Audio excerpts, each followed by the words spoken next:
Welcome to Alternative Dog Moms Podcast. I'm Kimberly Gauthier, the creator of Keep the Tail Wagging. For the past 9 years, I've been blogging about raw feeding, pet wellness, and life as a crazy dog mom.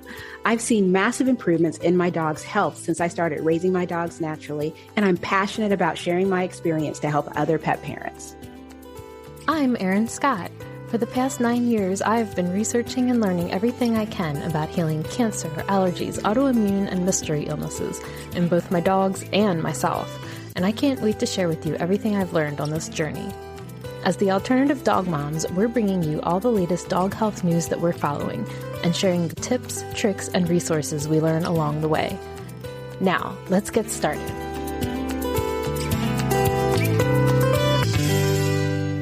Hello, Kimberly. Hello, Erin. It's episode 40. I know. Wow. Coming up on 1 year. I know. It is raining so hard outside. It's like insane. This is like the part of living in the Pacific Northwest that I don't like. It never rains like this all the time, but when it does, it's such a downer. I mean, but I don't work outside, so it's not that big of a deal. But, you know, it just means the dogs didn't get walked today because I didn't feel like being drenched in rain. In a perfect world, I would sit down and just watch a cool, cozy movie and drink, you know, apple cider or something. But yeah, I have a job. Well, it makes a difference. I find like it makes a huge difference like on my mood. It's like if there's like one rainy day, I'm like, all right. But like when you're getting into like the third day or the fourth day in a row, I mean, I'm like, it like definitely affects my mood. And here, the third or fourth day, try, you know, the third or fourth week, yeah, 2.5 months in. I mean, it's not like it's raining like this for 2.5 months, but when it's just rain every day for days on end. And it's funny because I grew up here and I still forget that happens. And it's just like, you know, it's February. So technically it's still winter and we should be coming up on some snow days. That's what we usually get them in late January, early February, but it's actually pretty warm. So if it were colder, we would be dumped on with snow right now, but instead it's just tons of rain. And I just tell myself, that's why it's so pretty and green here.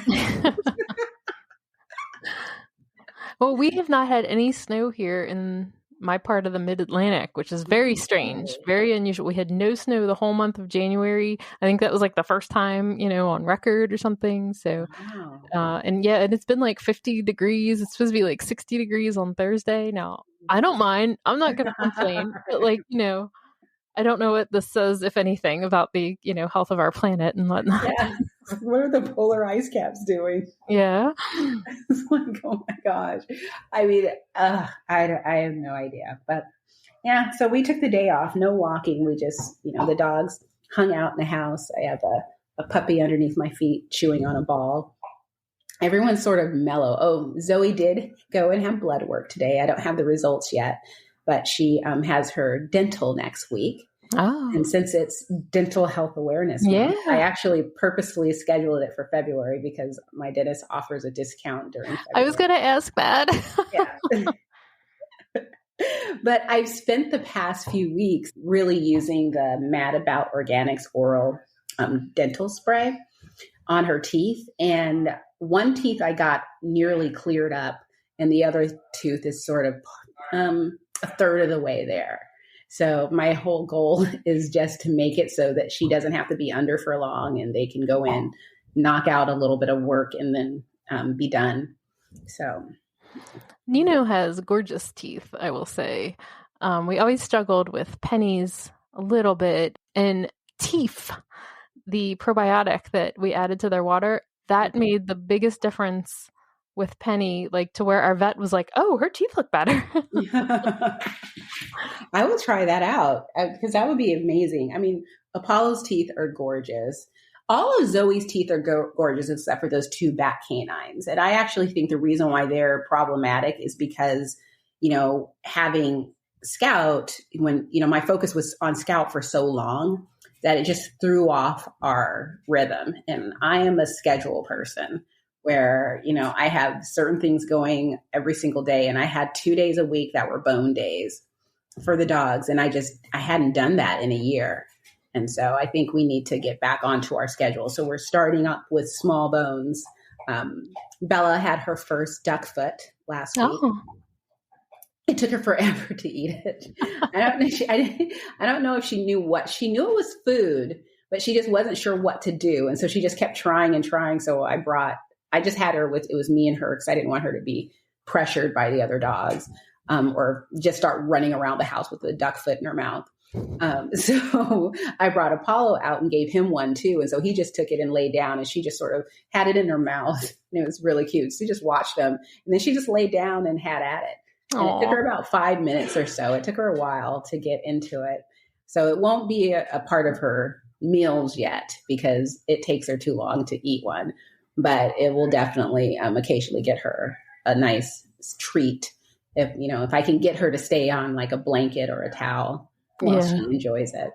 But well, we've been trying to find our new rhythm over here with just having one dog. And, Nino has been extra snuggly with me and I guess I'm like wondering, like, does he just know I need the extra snuggles or has he like always wanted to snuggle, but Penny was there and now he has this chance. I don't know, but I appreciate all the snuggles and we've tried to keep as much as his routine the same as we can. And he's probably getting even more walks and things now because it was always tough for Tim to juggle both of the dogs, especially, as they were getting older and Nino still wanted to pull ahead, but Penny would like to take her time, Mm-hmm. So it was like hard for him to do both at the same time. And they would freak out if you would do one and not the other, But so now Tim can just take Nino. So we've been trying to, make sure he's getting extra walks and extra attention and, trying to find our new rhythm over here too. Yeah, it's different. I mean, it's funny because Bella, of course, is a welcome addition. She's such a sweet, smart girl. This week she's learning drop it. And I decided I want her to be an attack dog and not before anyone freaks out. I don't mean like, I'm going to have her attack people, but I saw those, videos where they do like Schutzhund. Yeah. And I'm wondering if that would be something that she could get involved in just to help strengthen her confidence because she is such a submissive dog. So I'm going to start looking around to see if there's some type of program in the area and just see what that is. But since I have no idea what I'm doing and I'm definitely not going to just take that on, I just decided to teach her as I'm teaching her drop it, then I would teach her when it was okay and the release, and I do it with toys. And so when she can go ahead and give it, I growl and she jumps and grabs it and she shakes it. And then when I tell her, okay, drop it, and she gives it to me, then I hold it and then I growl and she grabs it and then she shakes it. And it's so freaking cute. That's so adorable. I don't know if this would make her a good candidate. Or if it's just a cute thing that she's doing as a puppy. But it did give me the idea because, every dog is an opportunity to do things better. And, Zoe is so not socialized, although, at the time I thought I was socializing the hell out of my dog. I was not. And I need Bella to be better socialized and be able to manage in different environments. And I also need to teach her and Apollo to stay focused on me when we're out and about, and rather than yanking and bouncing all over the place and going crazy. And they're actually doing really well. Like when we go walking on trails, if someone walks by or bikes by, they're very good about, just sort of like, oh, look at that, a bicycle. And then we keep walking rather than wanting to jump and lunge and go crazy. I saw a good post the other day that you just reminded me of, and it was about puppies and basically how like the worst thing that you can do is to wait until after they're fully vaccinated to keep them away from everything. It says veterinarians can do puppy owners no greater behavioral disservice than to inform pet parents to keep puppies home and away from other dogs until they are 16 to 20 weeks of age, because, that's the prime age when they need to be, socialized and experiencing other things. Yeah. And I just thought, I was glad to see somebody talking about it from a behavior perspective, you know? It's interesting because whenever I see someone out and about with a puppy that's obviously way too young to be out and about, I just get the willies because, I've had a dog die of parvo and it's horrendous. But on the flip side, there are so many things you can do without putting your puppy at risk. Right. And no one really talks about it. I mean, even during the pandemic, I expected to see the interwebs flooded with tips on socialization.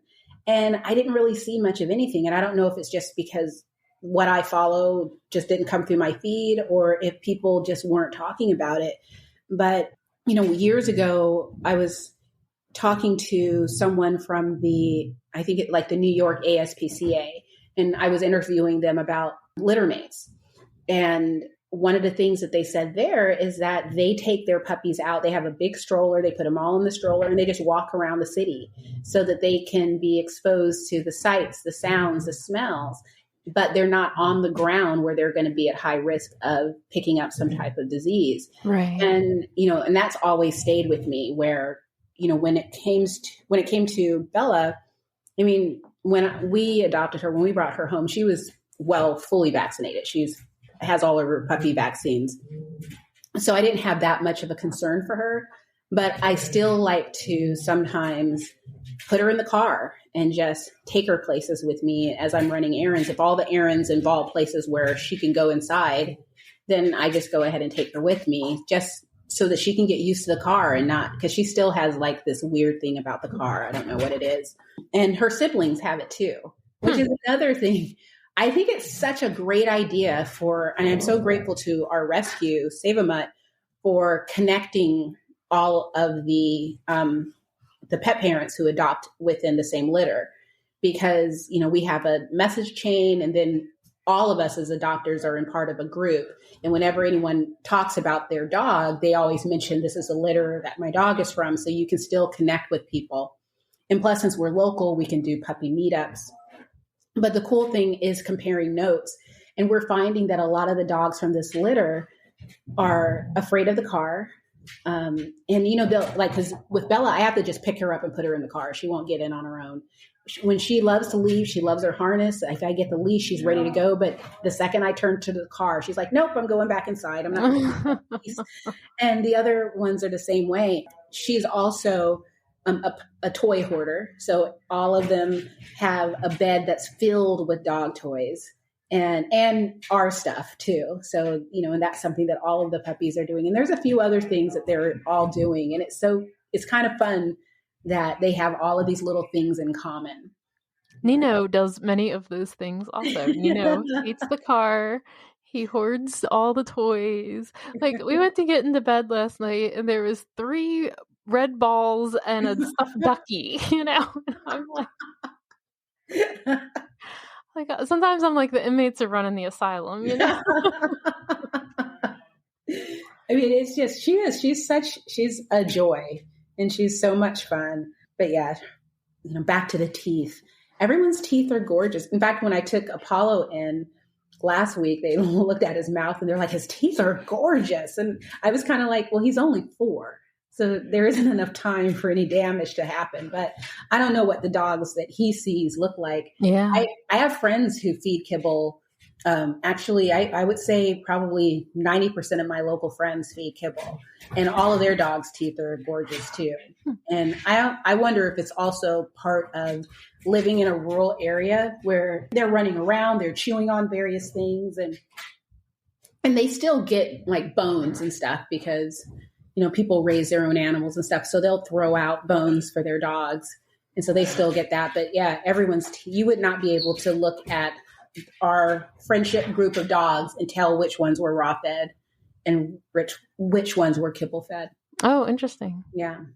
Yeah, Penny was not a dog that I was ever going to be able to like brush her teeth. Like that was, man, she did not like having her mouth messed with. So that's why we're like, all right, we gotta, even like the spray, I don't even think I'd have been able to like get in there to spray. Like the putting it in the water bowl thing was perfect for the Penny situation. I have the dental utensils because I have them for my teeth. because I hate the dentist so much that I am really anal about keeping my teeth as clean as possible just so I don't have to go. But I bought a second set for my dogs. So when the spray loosens up the plaque, I just use the dental tool to scrape the plaque off of her tooth. Oh, and wow. the fact that she just sits there. She's not a fan, but she lets me do it. It doesn't take long. I basically just can feel around to see where it's soft, and I just scrape a little line, and then that's it. And she just lets me do it. So I'm very lucky. Apollo, he barely lets me put CBD oil in his mouth. I know he would not allow me to, but I do use the spray on all of my dogs. And that's another thing just with Bella. I mean, and it goes to something that you said in an earlier podcast of, even if she doesn't need a bath, just put her in there and run the water. So she gets, it's not this stark thing happening. And it's so true. So I started spraying the stuff in her mouth and Apollo's mouth. And I do everything that I do for our senior dogs, not everything, but instead of doing something specifically for one dog, I try to do it for all the dogs just so that everyone gets used to it. And what's interesting is that the more I do it with Bella, Apollo's sort of like, because he would see me grab the CBD oil and he's just like slowly getting off the sofa and leaving the room. And it's like, yeah, I see you walking away. But now he sort of like watches and he won't come to me. She'll run up to me and sit down and open her mouth for her CBD oil. Aww. But now he's like, okay. And I'll just reach out and it's like, well, you want to take it? And he'll like slowly open his mouth. I swear this dog loves me so much, but in his mind, he thinks I'm constantly trying to poison him.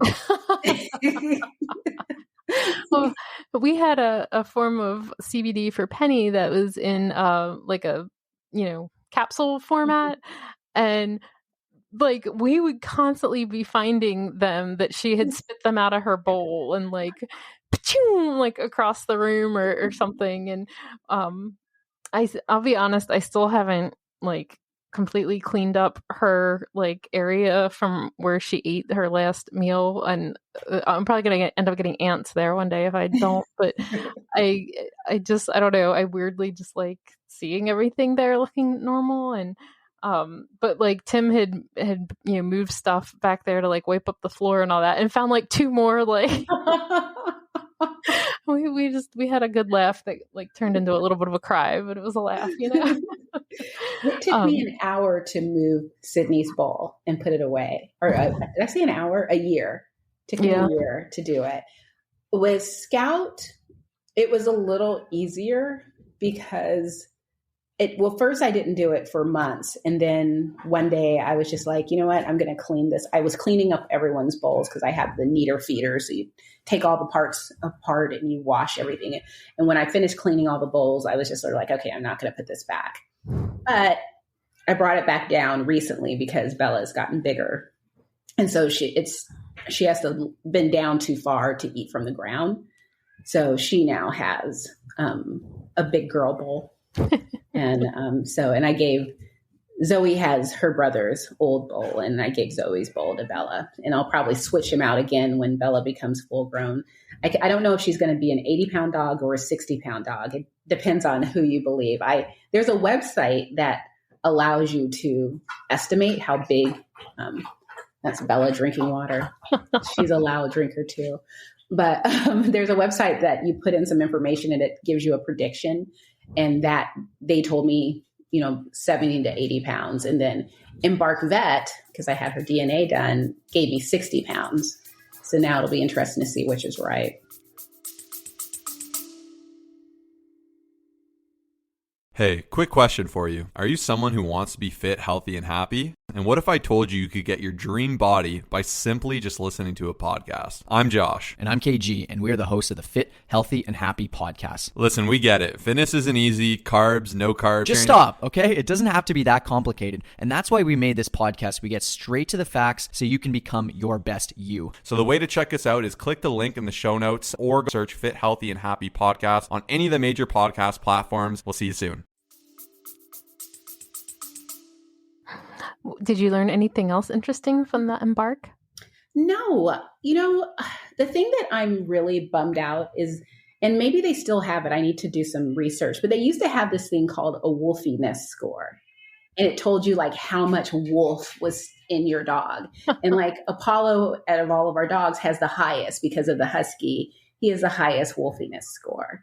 But I thought it was like such a cool thing. And I was going around on the website and could not find the score. And so I don't know if they took it away. If they did take it away, I'd be curious to know why they took it away. Because I thought, I mean, it's not like I'm going to, I just thought it was a fun little, like, oh, you know, and I wonder if someone took it too seriously or if there was some flawed logic with it, but it didn't come up.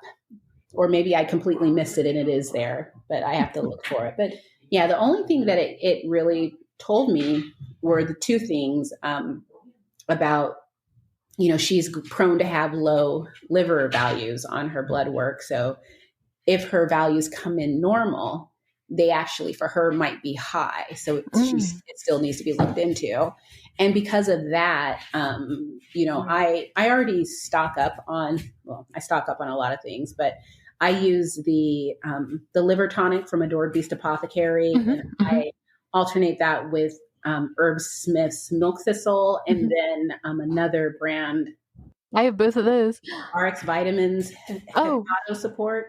Yep. So I alternate those three things as for liver health in all of my dog's diet. And so I started doing that with her just a little bit when she joined us because of the vaccinations to sort of like work that through her body, strengthen her liver. And so I'll continue doing that. You know, I usually just sort of a couple days a week, I will add one of those type of things to their diet, unless, you know, like with Zoe, since she'll be going in for her dental next Tuesday. So Thursday, because I try to do it probably tomorrow or Thursday, I'll start adding this to her diet on a daily basis, both meals, to strengthen her liver. And then I will continue doing it for 5 days afterwards. Yeah, to help with the flush the anesthesia. Yeah, exactly. But so there was that. And the other thing, what was the other thing? Oh, that she could possibly, that she has the marker for just developing urinary stones. And, but it doesn't necessarily mean that she'll get them, but it could be something.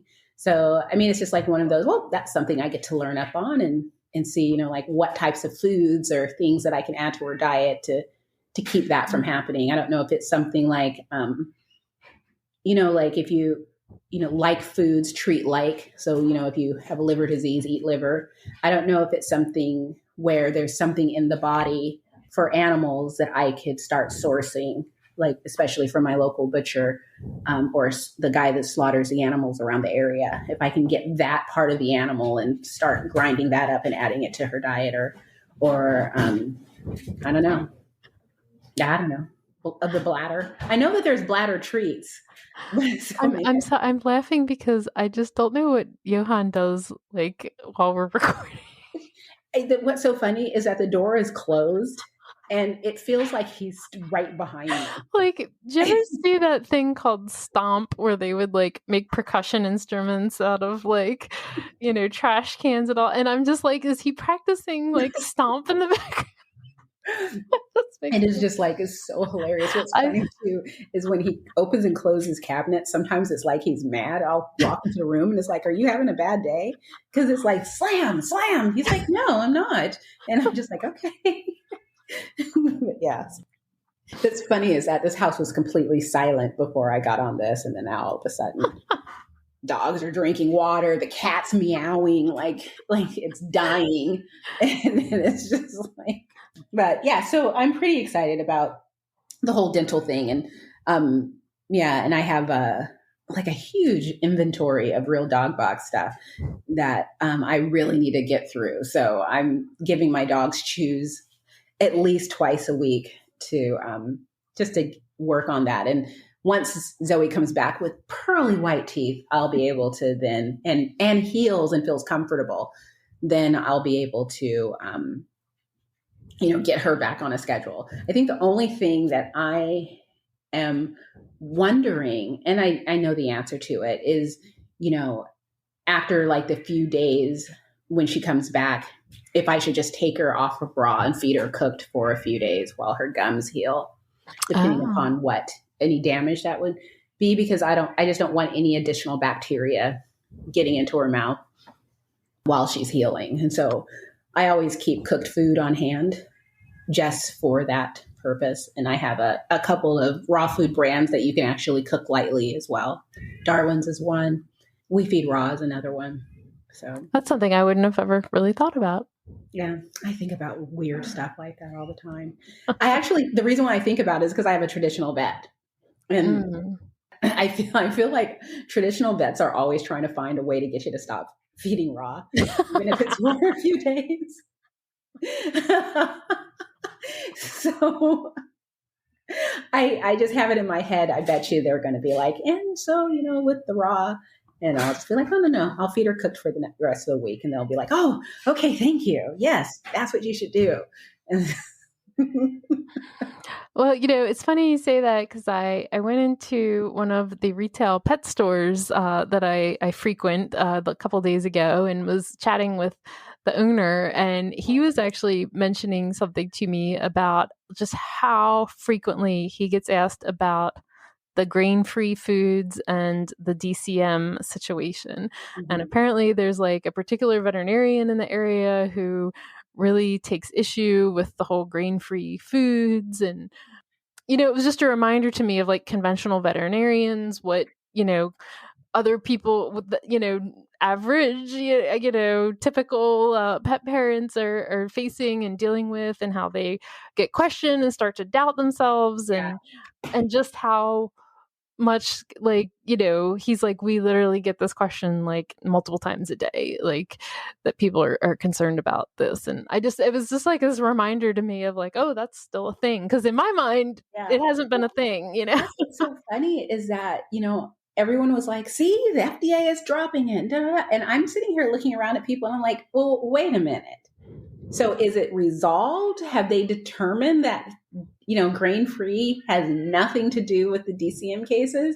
Because it's like, they had me convinced that this was the deal. And they were talking about legumes being a nutrient blocker and all of these things. And it made sense to me. I mean, granted, I understood that not all cases of DCM were diet related, but, there was a diet component. I still think there is a diet component, but it's just so interesting how quickly something can blow up to the point where, I was blocking people from my page, and I write about raw feeding. Right. People were like coming to my page and trying to, state that, raw feeding, that you're not exempt and your dogs can get DCM. And one person said it was because of the sulfur in the meat that resulted. And I was just like, I'm going to have to ask you for the study that states that. I'm going to have to ask you for your support. A few people, I was like, I'm going to ask it. Well, I can't find it now. And it's like, then you can't use my page to spread lies. It's like, right. I'm sorry, but that's not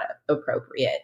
But it was like, people were so focused on proving that, DCM, this is a problem. There is a dietary component, that they were willing to tell lies to get their point across. Or at least to greatly exaggerate some modicum of truth. But we still had experts coming forward and saying, oh yeah, we've known this for a long time. And this is what we've seen in the zoos. And we've seen, here, and this is why we only feed lions and tigers this food. And, we're not feeding them kibble because this is a problem. And I've even spoken to people who had dogs on a grain-free diet. Their dogs started developing heart issues. They moved them to a diet with grain, and the heart issues vanished. And granted, correlation does not equate causation, but it's pretty darn like it makes me want to know more.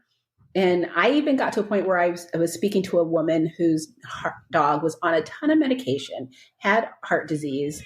And I asked her, are you interested in feeding raw? And she was like, no, we don't have time. And it's just not something my husband wants to do. And I was like, then put your dog on Purina One. People seem to think that that's a good food.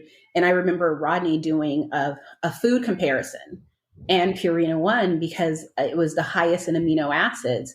And it was basically better than all these other kibbles that he was comparing it to. So I was like, maybe give this a try. And she contacted me like 3 weeks later, and her dog was off some of the medications and was doing really great. And again, correlation does not equate causation, but I feel like there's still something to learn. But I mean, did the whole people becoming so did the money get in the way of us actually learning what's going on with our dogs? Yeah, I feel like part of me doubts whether we'll ever really have like a great answer to that, because, we've talked about it before as part of my job. Like, I basically sit there and see each day how, corporate interests control scientific outcomes. Mm-hmm. And I feel like, we'd be hard pressed to find a true answer unless somebody really bankrolled like a completely neutral study, but who's going to put up the money to do that? I mean, especially if there's a risk that's going to come out and say that your food isn't good. I mean, I just, and speaking of which, this is a conversation that we had briefly over at the Keep the Tail Wagging community over on Heartbeat. And it was just that I was saying, I don't trust studies anymore, because, it's not enough to say, oh, here's a link to a study. We now have to go and read the study. We have to figure out who's behind the study, who's funding the study. Like how many dogs or how many subjects were actually part of the study. Exactly. And did they throw out people from the study because it was trending in a certain direction? So they went ahead and eliminated 10 participants to get it back on track. And, there's so many questions. And by the time, and I'm not reading like a 50-page study. I'm doing not the synopsis, but the abstract. Yeah, the abstract. I'm reading that and maybe a little bit more. So I'm reading maybe, 3 or 4, maybe 5 pages of a study. And by the time I get to page 5, it's not a real study to me. It's, it's a gray study or an observational study, but it's not a true deep down where we're going to look at, 10,000 dogs over a 5-year period, and we're going to see what happens. And, it just doesn't tell us anything. And I think that, when it comes to the studies, I think there's a great start, and I wouldn't throw anything out because, at least, we're starting to look at these studies, and at least we're starting to ask questions, but we're not done. We're not even close to being done. And unfortunately, until people are willing to actually fund a truly unbiased study, there's just a lot of things we're never going to know. Well, I'll take it even a step further if you want to see how nutty it can get. There's a type of study called a meta-analysis, where they basically say, like, okay, we're going to look at all the DCM studies that have been done, and we're going to try to put them all together in one. And so I was part of examining something like this with my job, where somebody went back through like 50 years of studies. And so my boss had me go and pull all of those individual studies and look at all of the like individual numbers. And what we found was, in this meta-analysis that was paid for by this giant corporation that everybody's heard of and that you probably have at your home, there were 27 different math errors that we found, of decimal points being in the wrong places, numbers being, flipped. I mean, and then they were trying to like they were trying to like take apples to apples, and had made all of these various calculation errors and different points. And conveniently or coincidentally, all of the numbers went in favor of what the study was trying to prove through the corporate interests. And so, I mean, it gets that crazy where it's like, you have to go back and check all their math, like, check all the homework and make sure that what they're saying they did, actually computes out properly. So that's just how cynical I get with it, because like, I literally am looking at this stuff at work all day, Yeah. Well, I mean, I didn't used to be, a year ago, I was still team study. But now I have, because I've started reading the studies, and I've been disappointed every single time. And it's funny because someone accused me of, sort of like being against raw feeding and being anti-raw because I keep asking questions, and I can see how it can come across that way. My issue is that I'm finding that I am biased. So when I'm looking for information to support what I already think, when I Google it, Google's like, oh yeah, we know what Kimberly likes. And it delivers all of the things I need to know, the studies, everything that I need to know to support my point of view. I have to actively start Googling something that, so if I'm looking for the benefits of boron, that, what is it called? A trace mineral. I have to actively look for the risk of boron or toxic boron levels. I have to Google all those things to find that information. Otherwise, all I'm getting is all the great, wonderful benefits of this trace mineral. And I feel the same way about the studies. It's like, are we looking at studies when people say, here's a study to support what I'm saying? Did they actually go and read several studies and pick, the one that actually does support it? Or did they do what I'm doing, where I just Google something and Google's like, here's all the stuff on raw feeding, and it all supports what I already believe. And I unknowingly, it's not like I'm doing it to be malicious. It's just sort of like, hey, here it is. I found it. I Googled it. Here's a study. But it's just not that simple. And there are so many outliers. And I feel like we as a raw feeding community, we're all at different levels as far as not only how we feed our dogs, but how we look at the information. And I was in a raw feeding group earlier today, and someone asked a question about a brand, and I was laughing because 5 years ago, I would have been giving the same answers they were. But today, I'm looking at the answers, and all I wanted to do was respond with, can you show me where you got your information from? Because it's like, I don't think that that's correct, and I don't think that that's accurate. But it's based on the information that person has access to. And sometimes there's nothing that really triggers you to say, I need more information. This may not be 100% right. You really do think that you're right because it's what everyone's talking about. I can go on and on. Studies are lies. And just like the algorithms, whether it's Google, whether it's Facebook, social media, like they're basically feeding our confirmation bias. Oh my gosh. By showing us the stuff that they think that we want, all the AI thinks that we want. And speaking of confirmation bias, I'm curious to know what Facebook is showing me this week, because I've been following a fight in the dog trainer community. I know it's a day that ends in Y. So I know it's Zach George, and it's two other dog trainers that I'm not familiar with, but they are, I guess, balanced dog trainers, and he is a positive-based dog trainer. And it's just these memes are being created to make fun of TikToks, videos, videos, to all these things.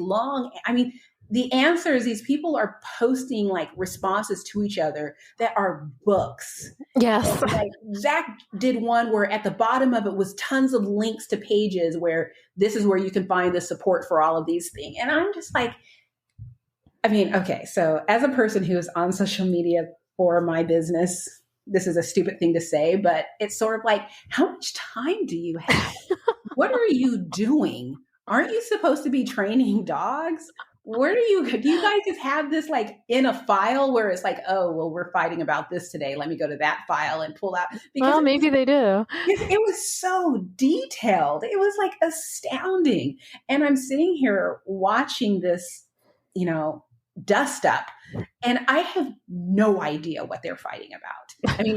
I know it's dog training, and I know it has to do with, studies and science and all of that. And sort of like the attitude is that, people reference science and studies when it supports what they believe. But if you show them something that doesn't support it, all of a sudden that's not real.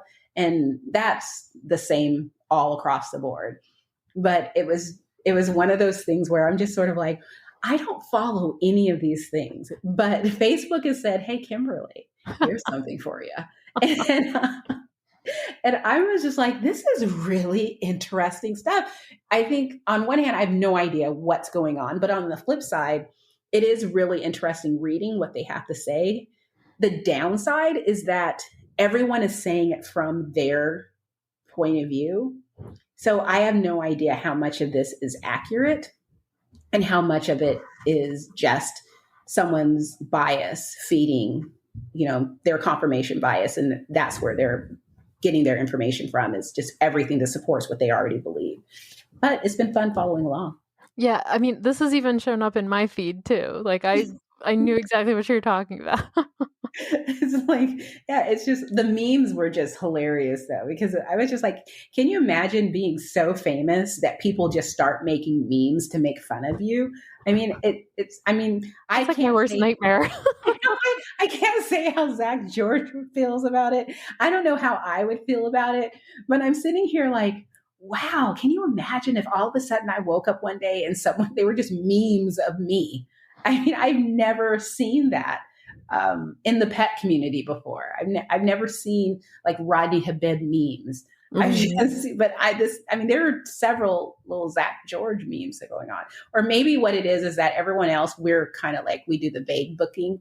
So we'll create the meme, but we don't call anyone's name. We just share it, and all of us like, type of thing with our friends. But because I did make a meme years ago, this woman, I don't remember, it was about almonds.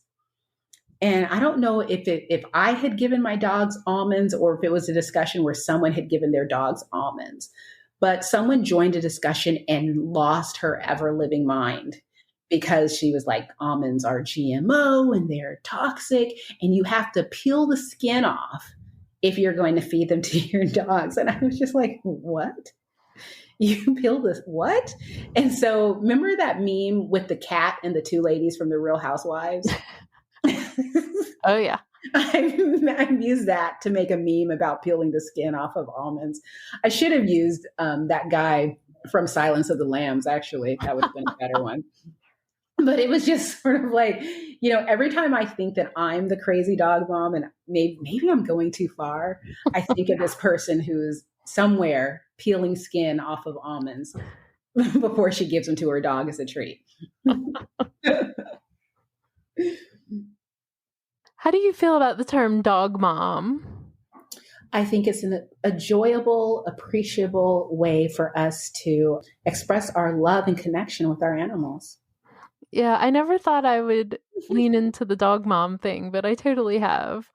But yeah, I had somebody on Believe in Dog podcast this week, and she was saying that she doesn't identify with dog mom or pet parent. And I mean, this woman wrote this really beautiful book about her dogs. I mean, she's super into her dog, but she's like, we're best friends.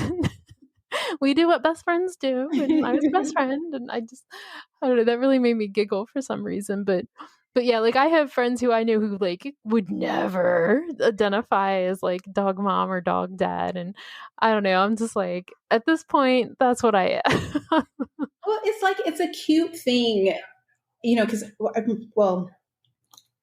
I've seen people on social media, every now and then a dog trainer, and usually it's a balanced dog trainer, post something about how they can't stand it when someone calls them their fur babies or calls themselves a dog mom. And they, someone posted on someone's thing about stop using the term pet parent. It's, and just went on this little thing. And I actually responded to that one, just explaining that, this doesn't hurt you when other people do this. 1, 2, it's a way for people to express their connection with their animal. Yes, it is a marketing term, but that doesn't necessarily mean that we're being taken advantage of. I mean, it's not like every time I hear the term pet parent, I'm grabbing my wallet and running out to the store to stock up at the nearest pet store. I mean, no, that's just how we connect with our animals and how we connect with each other in the community. And I understand now why people have an issue with it, only because, I was telling you about a woman years and years ago. I was at the Seattle Pet Expo, had a booth, and a woman came to my booth that was wearing her dog in a baby Bjorn around her body. And she was sweating like she was sweating like we were in the Sahara.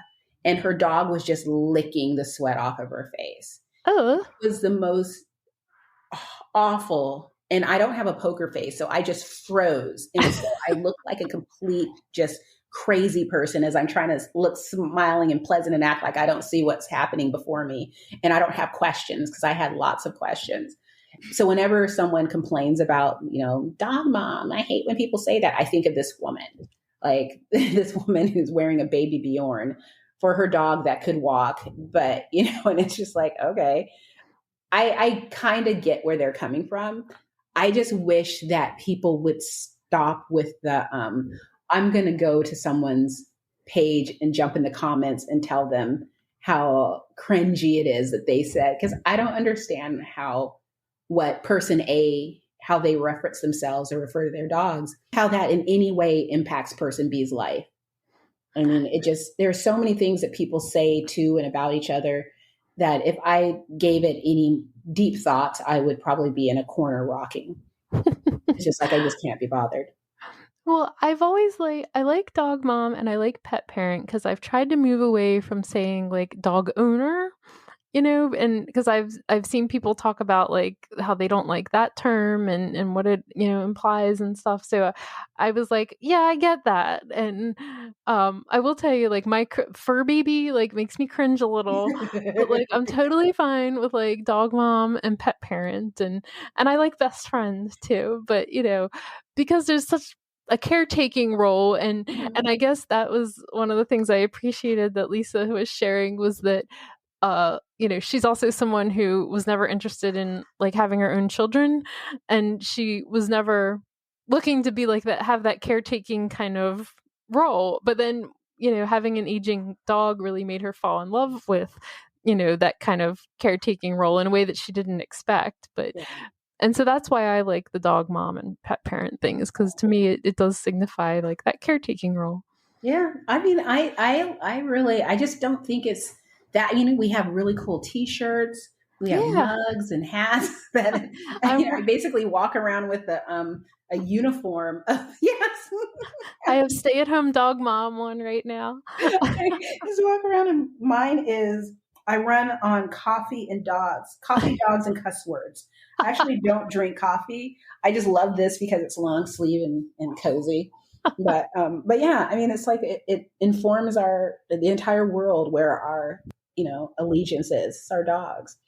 I remember I was wearing this sweatshirt one day and some guy was like, stay at home dog mom. And I was like, dress for the job you want.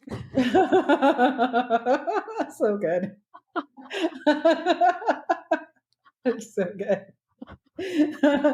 So yeah, it doesn't bother me. I think it's like, if anything, I've learned to, ask questions. I saw this video today where it said, it was like a clip from a TV show that I've never seen, but it said, that there are some people who are, they don't ask questions because they think they know everything.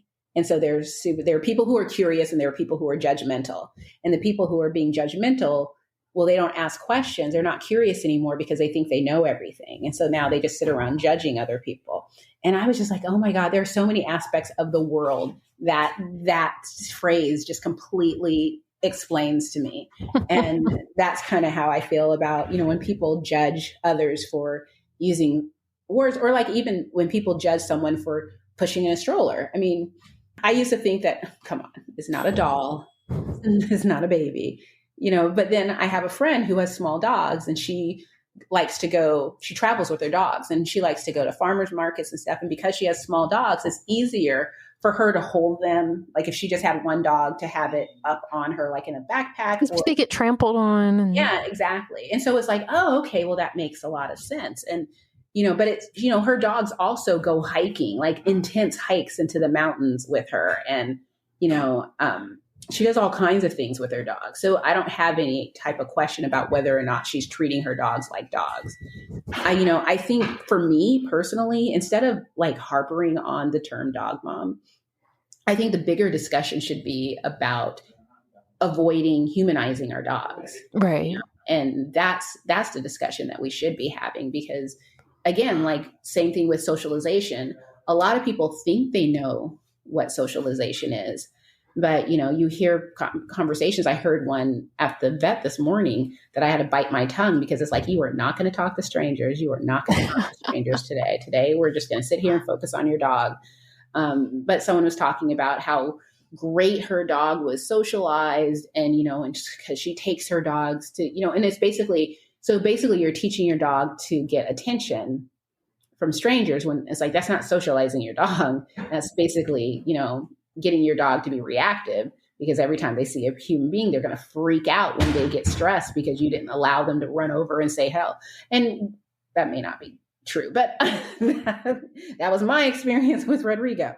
And so I'm going to say that's everyone's experience, but it's just a proof that I think that a lot of times we are told to socialize our dogs, but no one tells us different ways, like appropriate ways to socialize our dogs.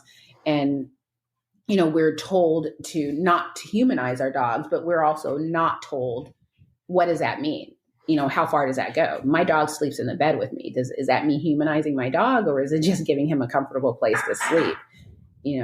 And it's a lot. This is me. This is the day where Kimberly overthinks everything. It happens. But yeah, I definitely think the term socialize, I wish there's a little better definition. Like, just because you take your dog out in the world doesn't mean that that's socializing. Yeah. And it doesn't mean that it's socializing properly or correctly or in a way that is going to benefit your dog. And yeah, I ran into that very recently myself. Yeah. I just had to smile and bite my tongue. It's like we all do the best we can with the information we have. We just need more information. So for all the dog trainers out there, when you're fighting publicly like that, if you could add in some tips and tricks for the rest of us, we'd really appreciate it. Yeah, because I'm just sitting here like, fight. I know, exactly. It's like, what does Zach say? And again, I have no idea. I don't know these people. I have no skin in the game, but it is kind of entertaining because it's just like they are very creative with their battles. And I thought it was like two people, but no, you're right. It's one person and two people on this side. And then other people. I even saw Susan Garrett join in and ask a question and stuff. She's very nice, and but there's so many conversations going on. I'm there for the comments always, because that's where the fun really happens. But my favorite thing though is when people do the laughing reaction when they disagree with someone, because it's just like, it's like, I'm not going to consider anything that you're saying. I'm just going to laugh at you because you're a fool. And it's just like, and all of a sudden adults become so petty. And it's like, golly. But, and my favorite is, because I always look for this one, I wonder if those positive based people, if they use collars or leashes, because those are punitive too. And it's just like, oh God. There we go. It's just like, this is when I exit, because it's like, this is just not you guys aren't interested in resolving anything. And honestly, nothing's going to be resolved. I mean, we have different ways of looking at things. I don't want to punish my dogs. I don't want my dogs to be afraid of me, but I do understand that there are certain things that I do that are punitive to them. Like when Apollo is being a butthole and I put him on leash because he can't be trusted not to leave the property. That's kind of a punitive thing, but it's the only way for me to keep him safe. And unfortunately, he is not a super food motivated dog. So having a bag of training treats and trying to throw treats at him to keep him on the property just doesn't. Yeah, there's so many different situations, and even with one dog, you might use different tools at different times or different methods at different times. And I like the idea of having a lot of different tools in the toolbox. And I will say, I think, like, I wish all dog owners, I think most dog owners can start at home doing things positively. And I think if you're going to use other methods or tools, that's when it's helpful to get a trainer or get somebody on board. Like, I feel like all of us on our own can kind of work as positively as possible, but I wouldn't want anybody using like other methods kind of unsupervised. Yeah, exactly. I mean, I received a collar in the mail to review, and I won't say the brand, but it's a collar where I walk around my property to map out the boundaries. And then I put the collar on my dog and I train him on what the boundaries are. And so what the collar does is it has a a bell or something that it will ring if he gets close to the boundaries. It has a vibration feature, but it also has a punitive feature. So I would call it a shock. They call it static. And of course they do, because it's like shock probably was perfectly acceptable to say 30 years ago, but now everyone's like, no, you're not shocking my dog. Yeah, God bless you. But they say static. It's like he doesn't even care.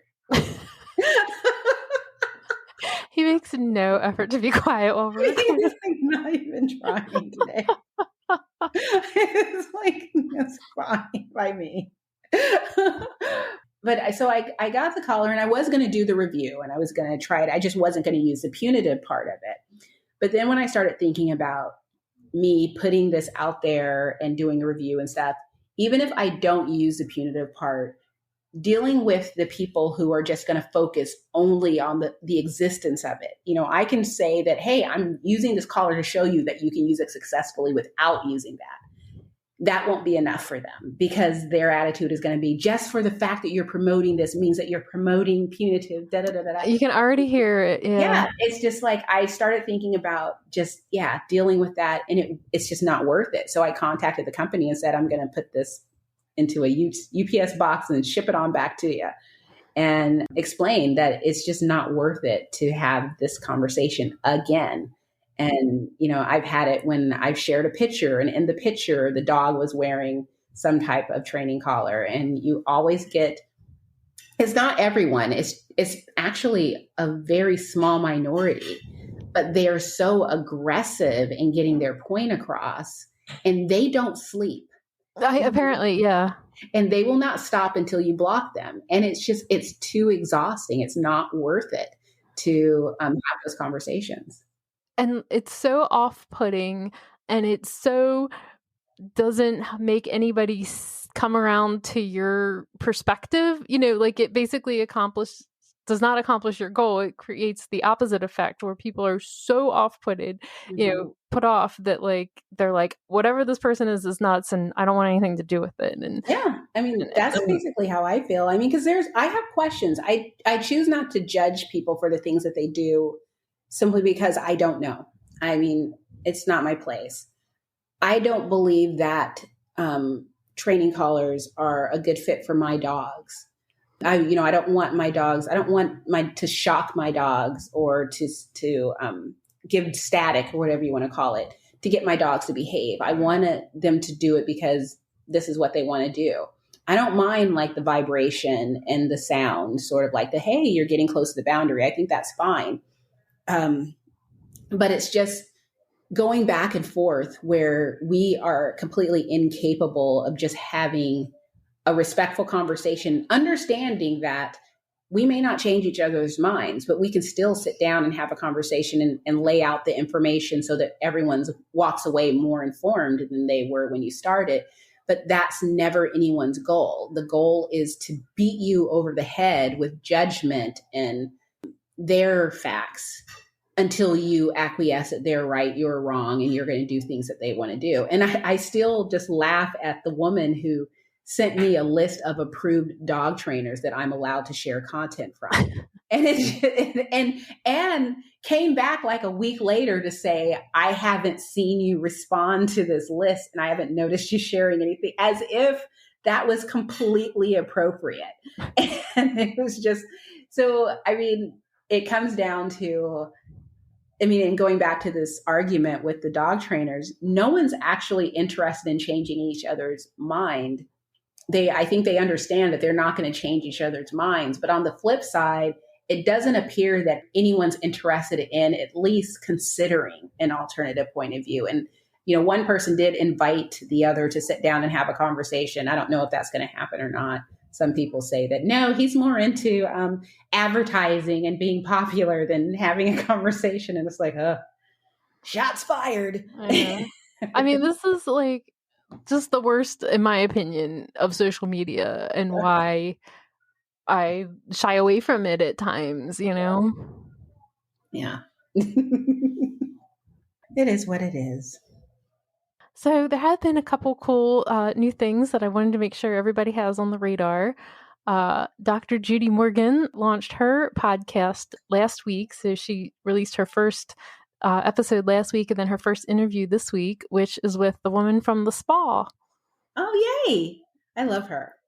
And is about the skin microbiome. And so I love anything microbiome. I'm here for anything with any kind of microbiome. I was very excited to listen, so I'll make sure we have a link to that in the show notes. And then the other cool thing was Solutions is releasing a diet for kidney and urinary issues. And of course, my first thought was, well, if Penny was here, I'd probably be putting her on that right now. Yeah. But I thought that was very cool too, because I know that that's going to be like a premium product for anybody who is dealing with those kind of issues right now. I just followed Dr. Judy Morgan's podcast, so now I'll be notified of new episodes. I really like her. Yeah. She's like really doesn't seem to be, she doesn't care about followers and things like that. She's just more about sharing information, and she seems to enjoy what she does. And, you know, I love seeing her at events because just seeing how she interacts with people, and she's just really kind of a cool lady. Yeah, absolutely. I really like her. Absolutely. Did I tell you how I met her? No. She used to help me on articles. Yeah. When you might probably know the site, Help a Reporter Out. Oh, yes. Yeah. And so I would post questions through that and to get experts to respond. And she was one of the of two veterinarians, she and then Dr. Kathy Alanovi. They would respond all the time. And then eventually I was just sort of like, can I just contact you directly? And started doing that and would just send questions out. And she always got back to me with, you know, both she and Dr. Alanovi with like way too much details of info, where practically I could just post their stuff and have a blog post. I mean, they would give me so much information, and I had no idea like about her books. I had no idea who she was. And Dr. Alanovi helped me transition to raw and got me on board with everything, with food energetics, everything, before I actually That's amazing. Yeah. Especially because she was still working, you know, in her veterinary practice back then, you know, and she's still taking time to do that. Like, that just shows. With a stranger. That's what just astounds me, is because she was just focused on, I just want to make sure you get it right and that you understand. Same thing with Dr. Alanovi, is that they would get on the phone with me and make sure I understood what I was saying and how it was really kind of a special situation, where at the time I just thought, oh, these nice veterinarians who were answering my questions. I didn't know anything about anything. Whereas today, looking back, it's like, wow, they are so good. So she just has a very special place with me because she was so generous with her time. It's actually funny that you mentioned Help a Reporter Out, because that is why I am mentioned in the February 2023 issue of Prevention Magazine. Wow. It's about people health, not pet health, but it's about how I fixed my frozen shoulder after my breast cancer surgery. So what does that mean, your frozen shoulder? So I basically went through a period of time where I couldn't do this kind of arm motion.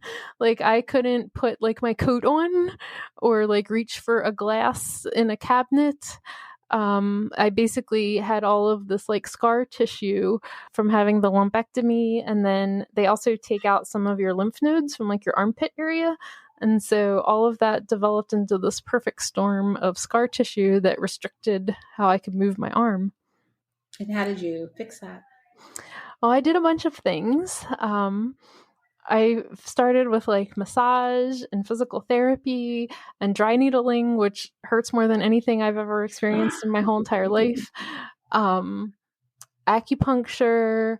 I tried, you know me, like I'm trying all the things. And actually, my veterinarian is the one who told me about this form of work on your fascia, you know, all the stuff that kind of coats your muscles and everything. And it's called fascial counter strain, is what the woman I went to does. And it's very weird. You are completely clothed. And you think, oh, she's going to work on my shoulder. Nope. she's literally working like your entire body. And it's, kind of like a massage, but it's like a weird massage because like she's kind of like poking and you kind of don't know where she's going next and all of that. 3 sessions and I have like 98% of my range of motion back. Oh, wow. Wow. I swear there's so many things out there that we know nothing about it's just amazing. Yeah, like I'm sitting here, you guys can't see me, but I'm sitting here showing Kimberly all of these cool things I can do. Like put my arm behind my back and over my head because there was a period of about a year and a half where I couldn't do those things. And I still get excited that I can do that. I'm like, check this out. And everybody's like, yeah, like, duh. Like everybody does that. But when you can't do that and then you get it back, it's very special. Yeah, I bet. Look what I can do. I'm just going to start reaching for things just to show people. Yeah, just to show off. Just walk around the grocery store. Can I get that for you? Well, since I'm so tall, people already asked me to do that anyway. I'm that person at the grocery store. I just look around to see is there a person taller than me. Hi, excuse me. Can you reach this for me, please? Like if I'm ever in a situation where I can't reach something, I'm like extremely offended. I'm the person that's crawling the scaling the side of the things. That's the only way to get anyone to come in Walmart to come and help you, because all of a sudden like 3 people with ladders come running toward you like, ma'am, please don't do that. And it's like, oh, there you are. Can you please get all of that for me? We got a puppy that's just wandering around from toy box to toy box. Hey, Bella. She's so big. She's too big for me to pick up anymore. And she doesn't like it when I pick her up. Oh, I know. She just sort of collapses and just sort of like, here we go. And I'm trying to respect her space because it's like, I miss picking her up. I miss her being little. I feel like, I don't know how much longer I have. She turned 6 months old Sunday. Oh, wow. Yeah. So I don't know how much longer I'm going to have the puppy and when she's going to actually turn into a dog. For Apollo, I don't know when he was. I think he was about 3 years old where I looked up at him and was just like, oh my God, you're a dog. And it was just like, he was no longer his puppy self. He still has a puppy behavior, but he looks like a grumpy old man sometimes where he's just sitting there.